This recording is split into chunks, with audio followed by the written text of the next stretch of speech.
Thank you for joining us this evening for Idiom Off, where we will discuss the use of phrases in 3 artists' works that are not meant to be literal interpretations. Rather, they are open-ended and culturally investigative. I am Laura Marsh, Director of Programming at Oolite Arts. Please get friendly in the chat, tell us where you're joining us from, and ask pointed questions. We will be taking questions around 6:30.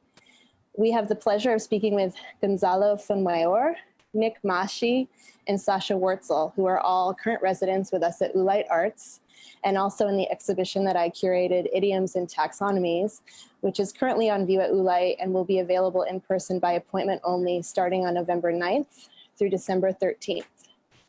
And the slide that we're going to look at now is a view of the gallery. And to the left, you'll see a work by Gonzalo. It's called The Outlines of Joy. The next 3 pieces are all made from the same year, 2019. Gonzalo works in charcoal on paper. And then to the right of that, you'll see Nick's installation. It's called Fragment from 6:20 a.m. to 8:41 p.m. It's mixed media and cotton, fabric, mesh, dye, ink, and its dimensions variable. It's in our windows. And on the next slide, we'll take a look at Nick's work.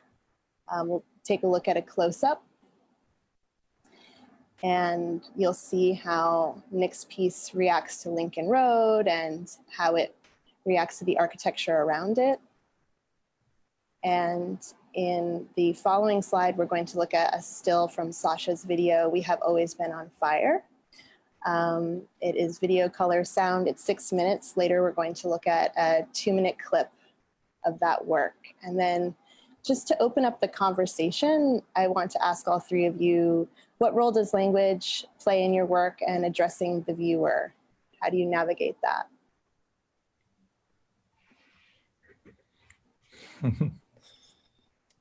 So should I start off the? Absolutely, go for it. Hi Laura, hi Sasha, hi Nick. Glad to be here. So I think that language is in my work is having more importance every day. I think that language or the use of text on my drawings always tries to defy the initial expectations of the viewer when being in front of one of my drawings. So I think to answer your question, it's gaining more and more importance as the work develops and gets more complex. Great. Nick, what do you think? Yeah, I think it's interesting that the piece in the show that I have is sort of anti-language in a way. I think that I was really focused with that particular work on kind of like more sensory elements and responding to the environment and responding in a way that's sort of just sensory, touch, smell, visuals. So I think that with my practice, sometimes I have work that tries very consciously to reject language and to steer as far away from it as possible in the kind of literal way of language. And then I have other pieces that are kind of on the complete opposite side of the spectrum. So I do think that, lately with the current political situation, language is starting to kind of come out in moments. And when it does come out, it's blunt and in your face and very kind of direct.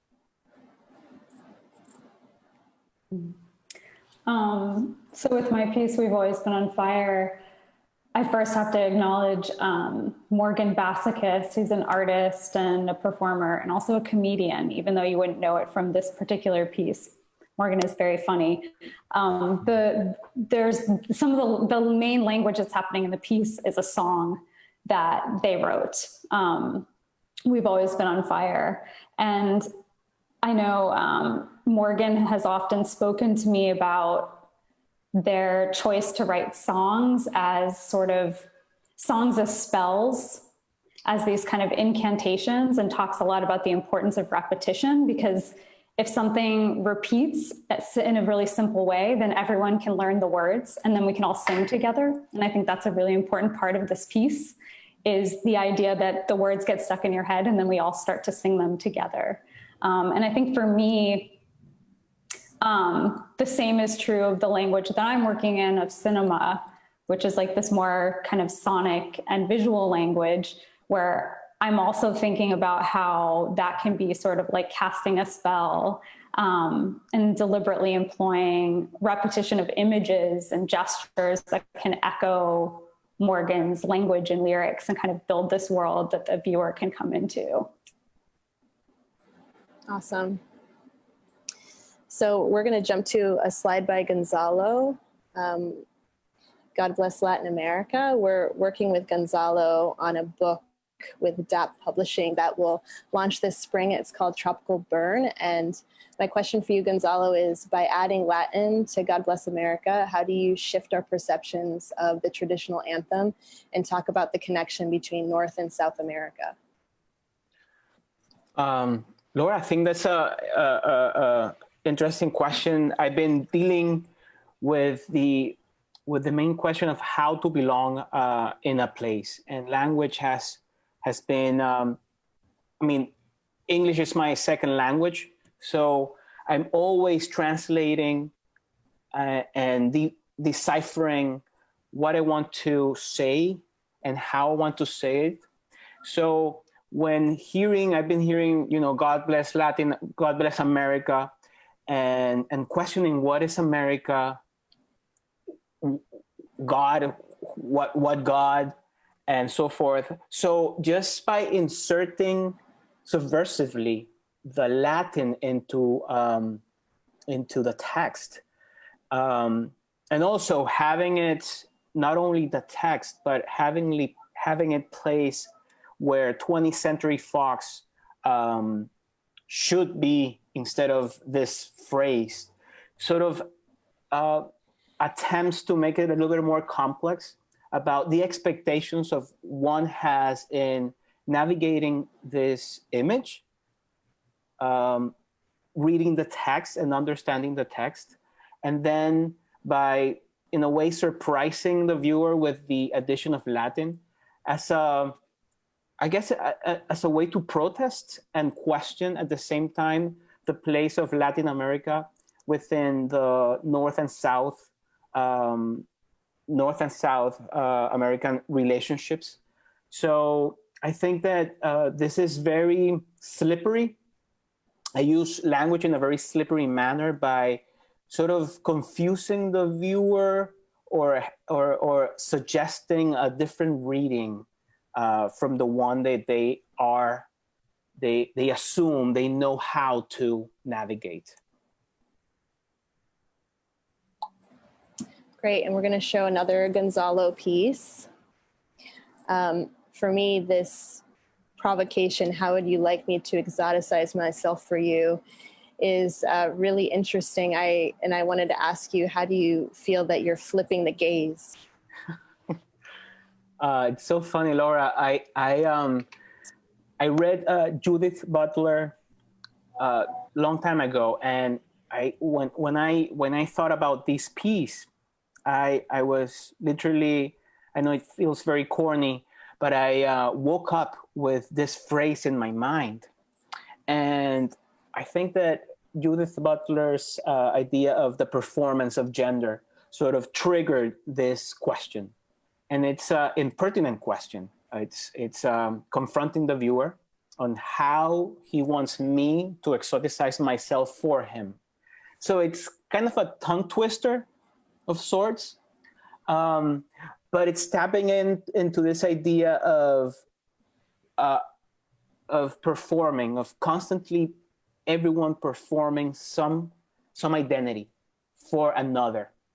So, and behind the text, you see there's a still life, a Dutch still life of flowers in a very ornate manner. So juxtaposing this imagery from the Dutch still life painting tradition with this very impertinent, in-your-face question, I try to find what are the tensions and how to think about identity and think about the expectations one has of the other. So that's how I've been using language to challenge those relationships that I see. Great. Now we're going to show a set of masks by Nick. And these were made during the pandemic. And when I first saw these on your Instagram, Nick, I thought to myself, oh, wow, he's creating this conversation with the state of Florida and encouraging democracy. And, you know, it's somewhat like a plea. And I wanted to ask you a little bit more about, you know, how people have reacted to that conversation, and how do you feel that you're opening an accessible dialogue? Yeah, I think that as much as it's a plea to, you know, the state of Florida and the state of affairs of politics, it was also done as a way, you know, I also kind of had like one of these epiphany moments where I was like, it is so absurd that we're discussing, or that this health crisis has turned into this political charades. And I guess as much as it is this kind of like plea to my state, to my community, or just this expression of care for my community, I think it's also a kind of a statement to myself. You know, I kind of need to remind myself of like the reality that I'm seeing. And so creating these masks that, you know, I put on, you know, each day, is a reminder to myself. It's like, you know, this actually is science, you know, this is not political. And so while we are, yeah, exactly, we can throw on our mask here. Masks up. I think that while, you know, we are being gaslit in all these different directions, and, you know, we're not supposed to believe Fauci because he's an idiot, and we're not supposed to believe this or that, and, you know, the governor is saying one thing and the president is saying something else. I need this little reminder, you know, that what I'm hearing and what I'm seeing is true, that this is a health crisis, that we have to treat it as such, that this is science. And so I think that, you know, making these masks was as much a kind of, you know, plea to my community as it was a kind of affirmation that I need to make sort of daily of the reality that we are living in. So, you know, I think that that's kind of the meaning behind this. And the reactions, honestly, as much as it is this little small act of resistance when I wear the mask and I go out into public, I have had like nobody stop and talk to me about it. So the conversation, interestingly, about these masks has really existed in the kind of social media sphere.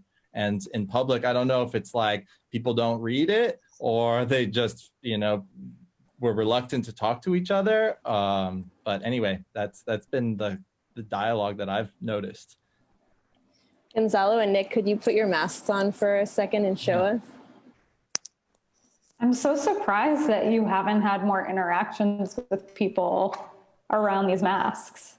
Yeah, I feel like they're meant to provoke conversation. I don't know. Yeah, that's interesting. Yeah. What that's about. Maybe it is saying something larger about this moment too, though. I mean, absolutely. I do think that, you know, reluctance to engage in any kind of dialogue that is maybe contentious in public, in the actual person-to-person, you know, lived experience is definitely a reflection of this moment that we're living in. It's like when it's online, like all the mud starts flying and everyone is like ready to express their views. But like if I have to actually like stand next to you and talk about it, then like mouth is shut, you know, like I'm not going to say anything. So yeah, I do think it's an interesting observation of how this has existed. Maybe it's awkward silence. I like that. I wanted you all to put those two masks on because I have a question for all three of you about how you feel about the role of artist reciprocity in your lives, especially now during the pandemic when so many artists are losing jobs or gigs and collecting each other's work. I know, Sasha, you also collaborate with so many people. And is it important to the creative economy? Yeah, I mean, I definitely think so. I think that like the day that I finished like the first set of masks, I was still in the studio and Gonzalo texted me. He's like, I want one. And he was upstairs. And so he just like came down and like, that's when we photographed him holding a $20 bill, because also the money that, you know, was raised with the sale of these masks was donated to the Democratic Party. So I mean, that was the other kind of like twist of irony in the making of these masks, is that it says this is not political, but I was actually donating money to the Act Blue. So I mean, yeah, I don't know. It was very transparent transaction, by the way. I mean, it was like, let's log in and see that I'm donating this money. Yeah. But I think that, Laura, I think that we all have to support each other, not only artists, but, you know, the whole community as a whole.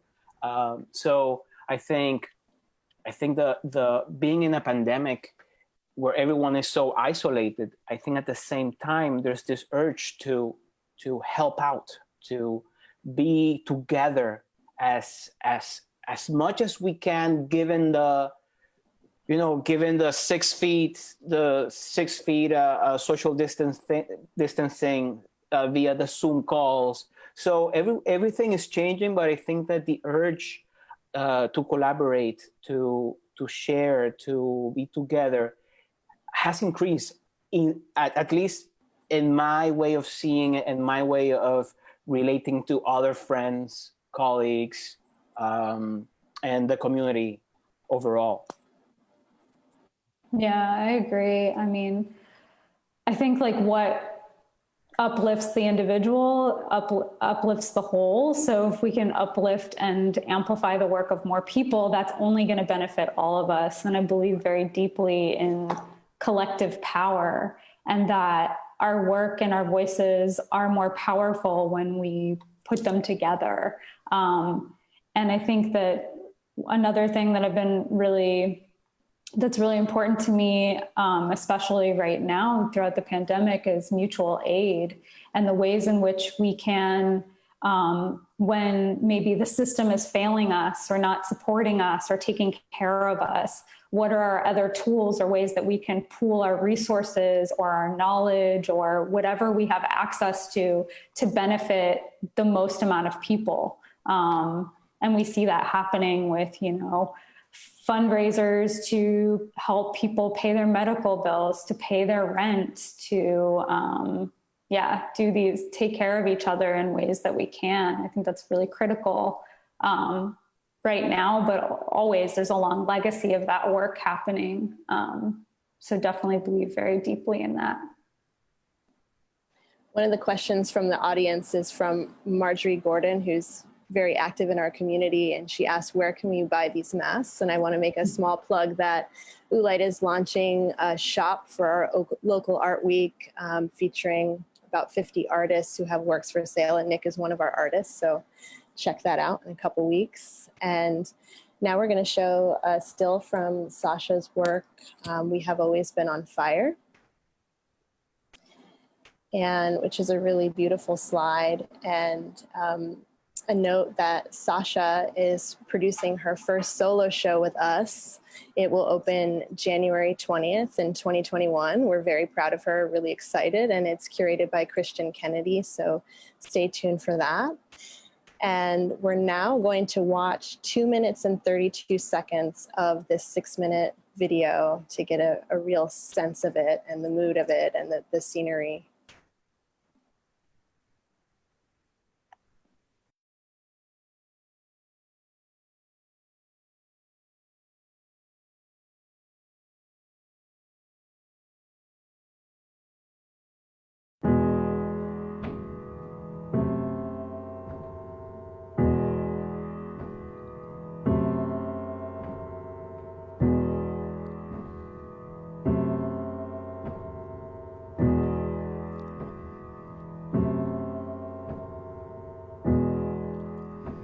We have always been on fire. We've always been let down. We have always been an island, an island. We've always been on fire. We've always been let down. We've always been an island, an island,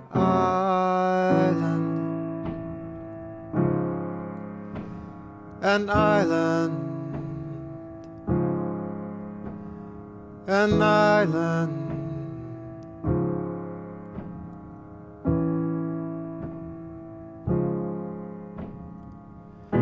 We've always been on fire. We've always been let down. We have always been an island, an island. We have always been on fire. We've always been let down.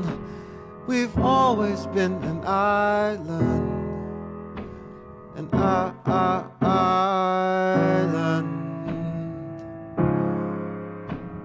an island, an island.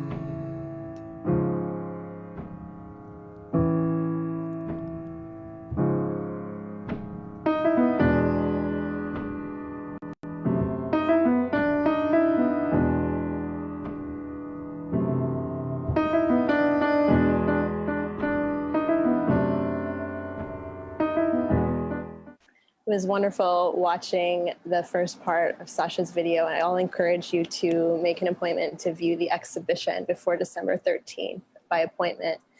And Sasha, I just want to say that that Morgan's song sticks in my head. It like really resonates, it reverberates, it's very poignant. And I wanted to ask you how you arrive at addressing oppression by using isolation as an opportunity to speak out for others and to tell histories and narratives.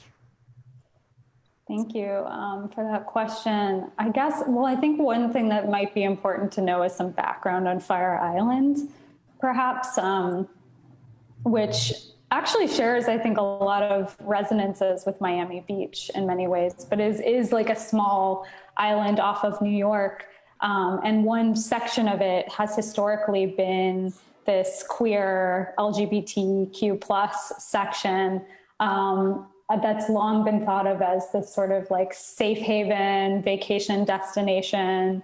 But it's also a place that's really been marked by, you know, the history of the transatlantic slave trade, the HIV/AIDS pandemic. It's also this little strip of sand and dunes that, of course, is experiencing things that we're really hyper aware of here in Florida around climate collapse. You know, it's not a place that will probably be around for the whole duration of our lifetimes. So I was thinking a lot about all these kinds of narratives and histories. And, you know, the project started with Morgan and I wanting to collaborate on something. And when they sent me this song that they wrote on Fire Island, I thought, oh, this is the perfect thing to collaborate on. But kind of wanting to get at this idea of the kind of tensions in a place that's very maybe utopic in very many ways, right? In a safe haven, but also is not accessible to everyone. It costs a lot of money to stay there. You have to like schlep a bunch of stuff there and get on a ferry and travel really far. And there's a way in which its awayness and the fact that there's like no cars and you feel really isolated can feel really maybe wonderful in many ways and gives you access to rest and leisure, but you're also really separated from the world. And it feels like you're outside of the political realities of what might be happening.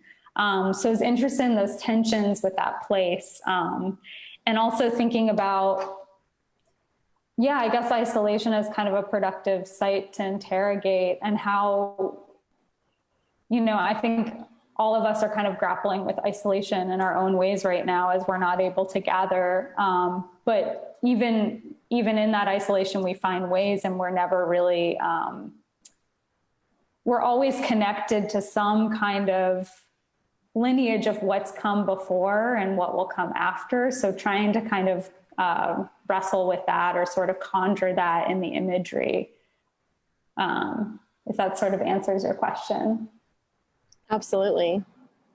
We have a question from our very own Esther Park, our VP of Programming, and she asked, how do idioms in other languages affect your interpretation? I think especially when learning a new language or... Well, I think for me, having English as a second language, knowing like those idioms very much intended for English speakers, once you translate them to Spanish, sometimes they make no sense. And I guess it's going to be the same for every language. So that colloquial use of language, when you translate it, means, I mean, it's completely off. So I think it requires sort of some adjustment, at least in my experience of relearning the language and also relearning how, the context, all that nuances that are very akin to a specific language when you are trying to navigate both. So it has been challenging for me.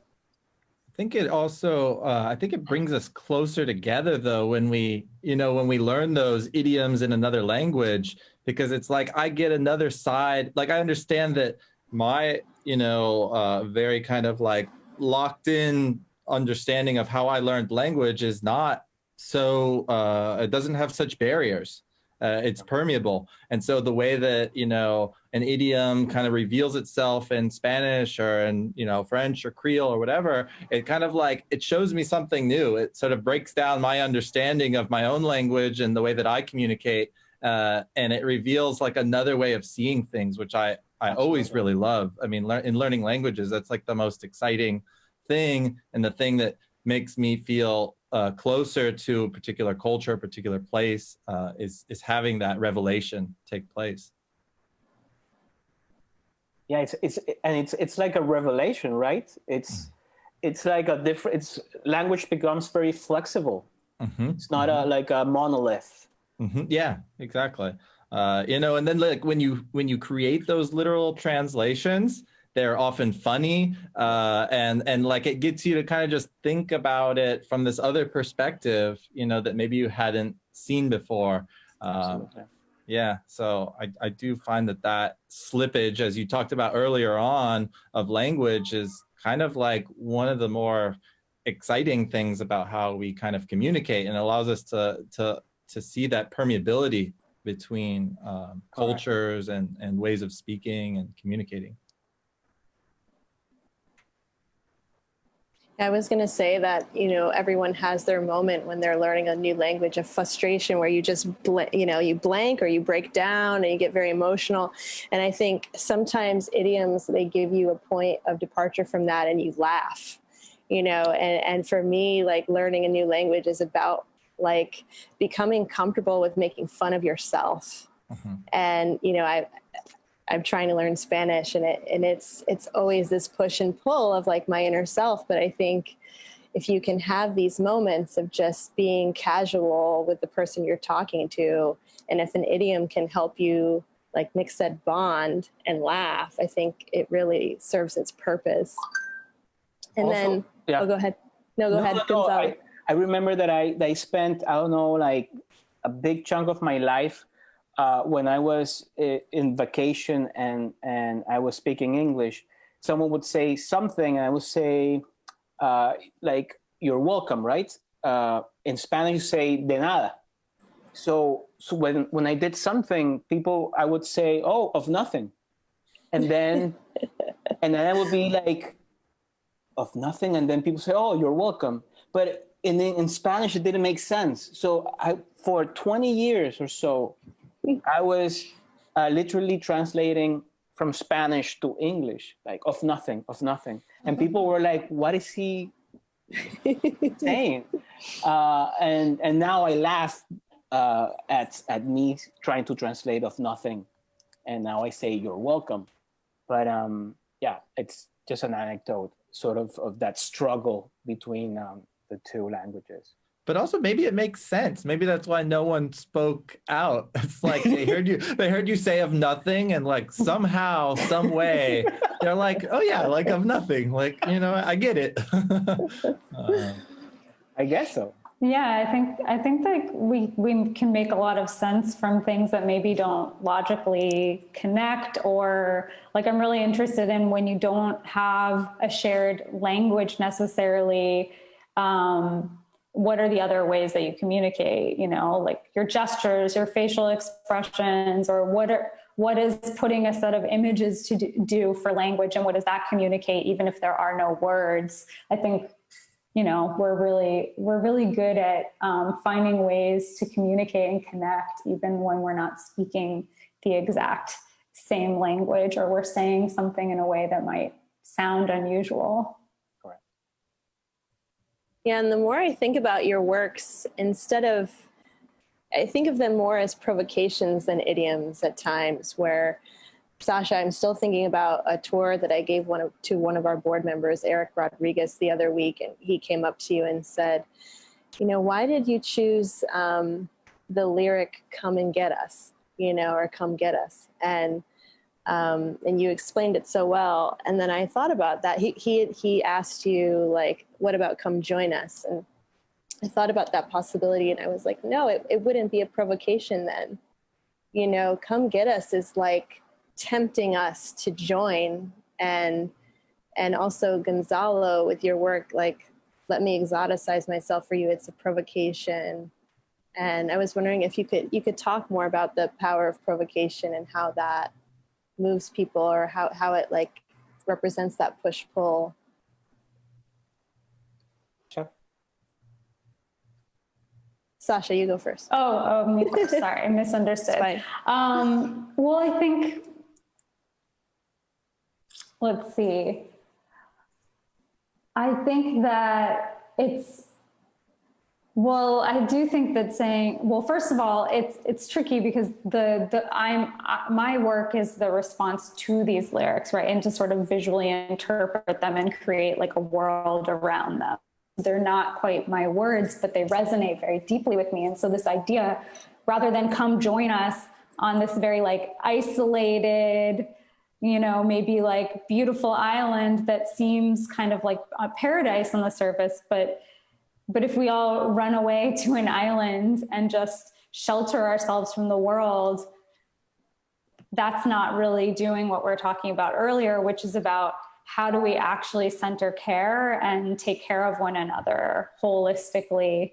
So I think the like "come get us" is a little more interesting. It's like, get us off this island. Like, let's actually get into the thick of things and work together. And so that's much more interesting to me than "come join us over here." It's like, how do we actually give up some of this comfort and leisure so that other people can enjoy it?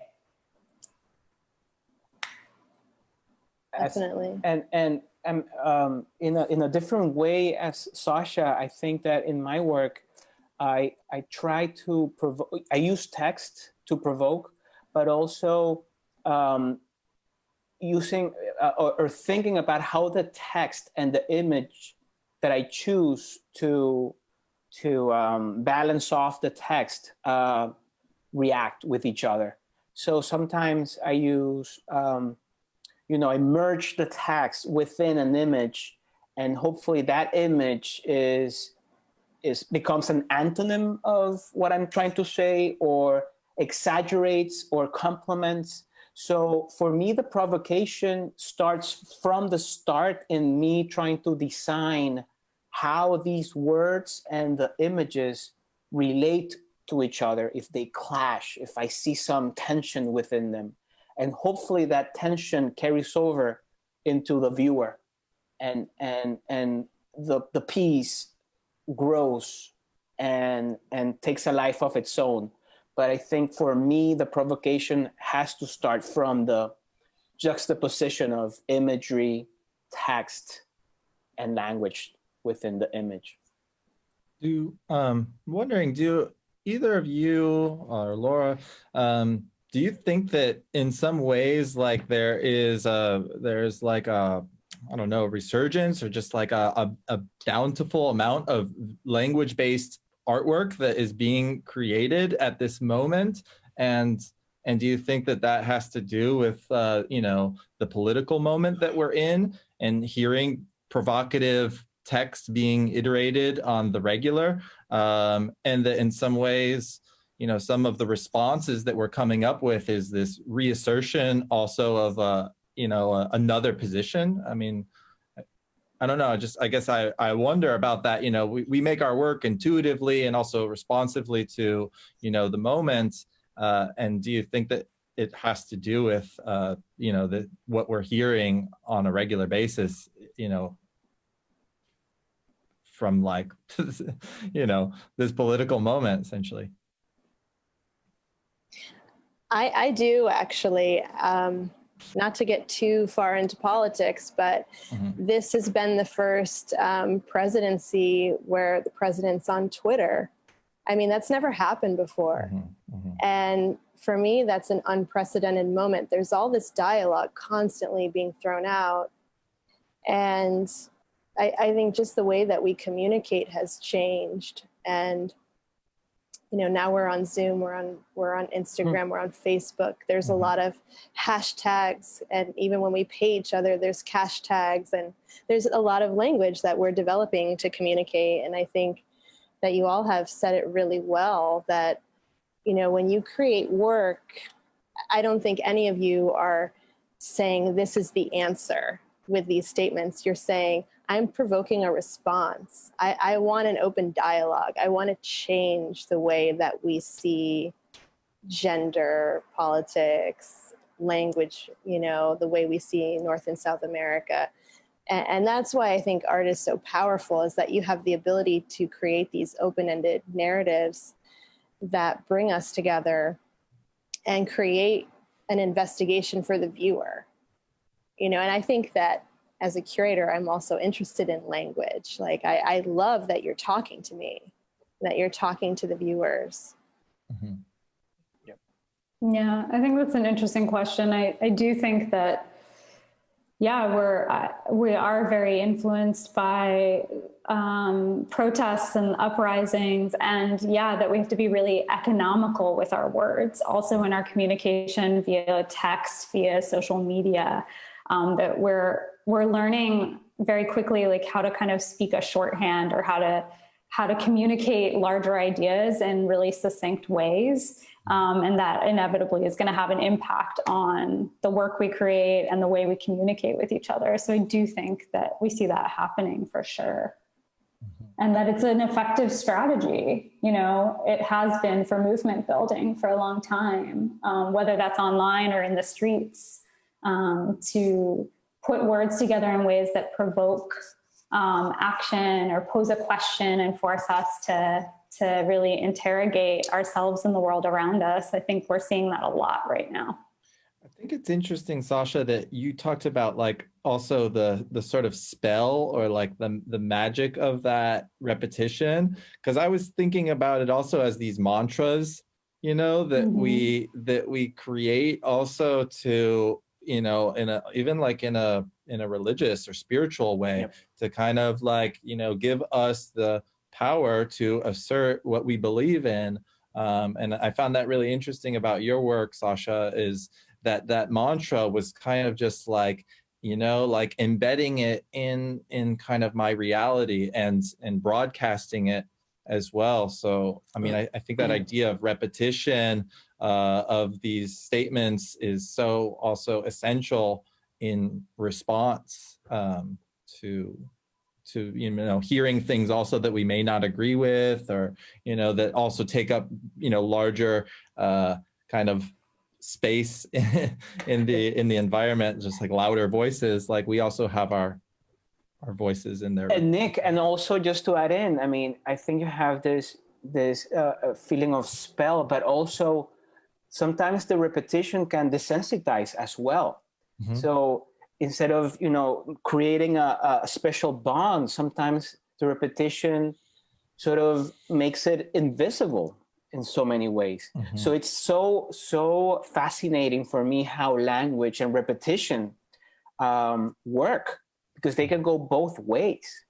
Maybe after seeing it so long, I mean, I love the video, Sasha, and then you have, I'm singing it in my mind, but then it's not about the words, it's about something else.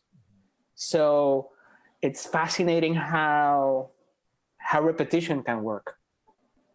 Right. Well, I think maybe what you're talking about is like maybe when we're inundated, maybe with kind of a flood of a particular type or a flood of images, right? We can become overwhelmed and then they lose meaning. Absolutely. So it's not the repetition itself. There has to be kind of an intention behind how that repetition occurs and how we experience it, right? Because we are also just in a moment of, because of access and social media, we have a flood of information coming in, and sometimes that just washes through us. So what are the things that stay with us? I think the messages on your masks, Nick, or the way that, Gonzalo, you're playing with language and you're taking something that's really familiar to us, but there's this little tweak to it that is small on the surface, but actually has such heavy weight and loaded meaning to it and makes us really question our own positionality and orientation to power, right? So not sure where I'm going with that, but like it's just, I think it's important that there's a difference between a flood of media and something that is crafted to kind of repeat or put words together in a way that will stick in our head and become these spells, become these mantras, I think it's like also the pacing of its delivery that changes, with each of our works in some ways. It breaks the mold of the the Twitter 150 character or the Instagram scroll or whatever. And so just that pacing of that language paired with imagery, paired with sound, whether it's or charcoal drawing or whatever, or just a performative act, walking the street with a mask. Like there's something about that does kind of like disrupt the way that we're kind of put into that trance that you're talking about, kind of desensitizes us sometimes. Yeah, Nick, when I read your masks, not gonna lie, and Don't Make Us Look Stupid, especially the Don't Make Us Look Stupid, I just go, like it's really heavy, like Sasha said, and it's almost like a release, of a lot of pent up anxiety. And I see them functioning in that way where the sort of tension that you're talking about of, performing online constantly. And also, Sasha, like you said, being really conscientious, aware, and also trying to be accessible to people and not shut people down. Like I really feel that in that work. And you're all right that you're borrowing, and then you're also, snipping off statements, and you're reorganizing them and restructuring them, and you're forming new languages and changing the pace of reality or presenting a new reality. And do you feel that you are crafting new realities?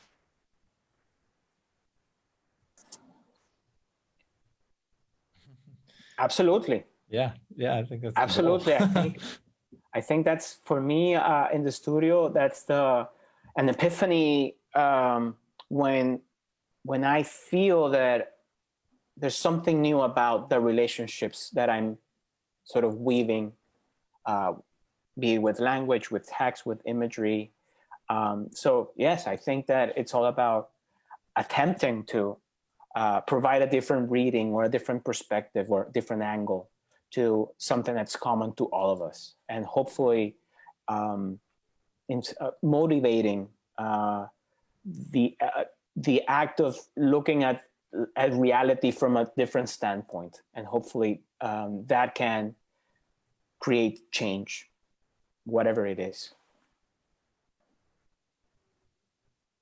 I have another question from the chat from Marjorie Gordon, and She wrote, there seems to be an increase in works with text at art fairs in recent years, whether political or response appeal to the masses who love to take selfies with them. How do you feel about that? Do you feel like those pieces are presenting new mantras, or do you feel like there's this 50-second response that people are having and looking for a way to take a selfie to prove they were somewhere? What do you think about that? It's a good point. Yeah, I mean,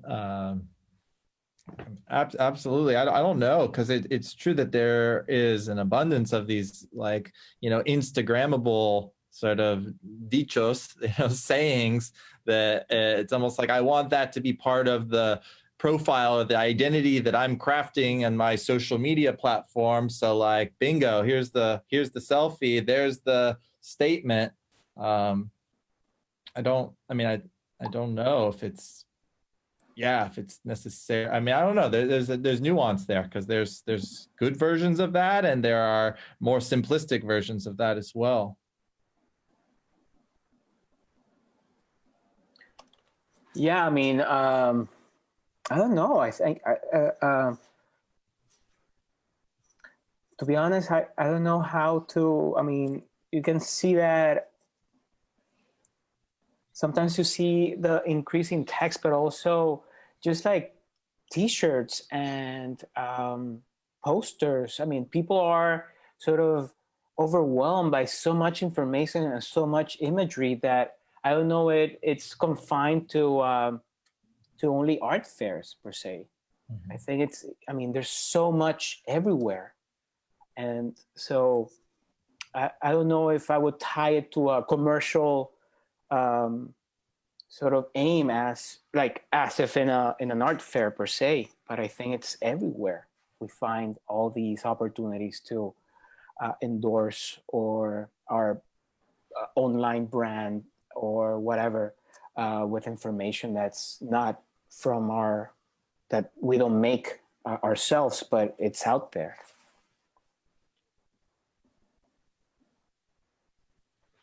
Also, how do you all feel about this year being a different game, where we don't have the art fairs present in the next month, and we find ourselves in this local situation? How are you feeling about it?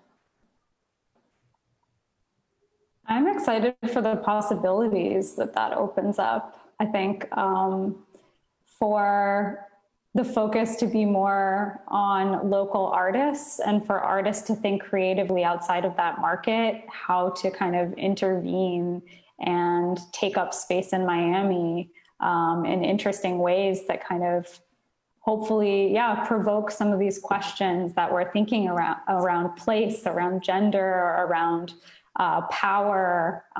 So I'm excited. I'm interested to see what does come up in the absence of that. Because I think that the focus is so often there, and then so much that's already happening gets obscured. Yeah, absolutely. I totally agree. I mean, I think that in a quieter December, you'll hear more, and it's almost like the rush to see everything and, be a part of everything that's happening during Art Week. It's kind of like it can make the experience, exhausting, first of all, but also prevent us from actually taking in the really valuable things and the really important sort of artworks that are created. So I really like what Sasha also said about the focus on the local, community, the local art scene, see what kind of things happen. Absolutely, I agree. And FOMO levels will be way down. So that's always a good thing. Yeah, and how it shifts not only the artists, but the audience too, right? Yep. Because we're not going to have as many people traveling in. It's going to be a more, again, local audience. I'm interested in what that does too. Yeah, likewise. Yeah. Well, I wanted to ask you all what's coming up for you and what are you working on right now? So, okay. So I just, I'm like, I'll jump in. Fine. So I just released a film that I'm really excited to share called This Is an Address that can be watched on fieldofvision.org for free. That's widely accessible. That again, kind of has water as a theme and is looking at landscape and trying to like build a visual language to articulate and talk about these larger systems of power, that dominant structures of power that regulate our lives that seem kind of invisible, but how to talk about them. And then working towards a solo show with Oolite, which is really exciting. My first solo. Yeah, so that's what's up. Exciting, Sasha. I'll go next, if I may, Nick. Yeah, please. Well, I have a show coming up, and it's called Palindromes, which coincidentally has a lot to do with language. And palindromes are words that can be spelled backwards, and they spell the same. They're spelled the same. So it's I'm questioning in a series of drawings if drawings can be read as palindromes,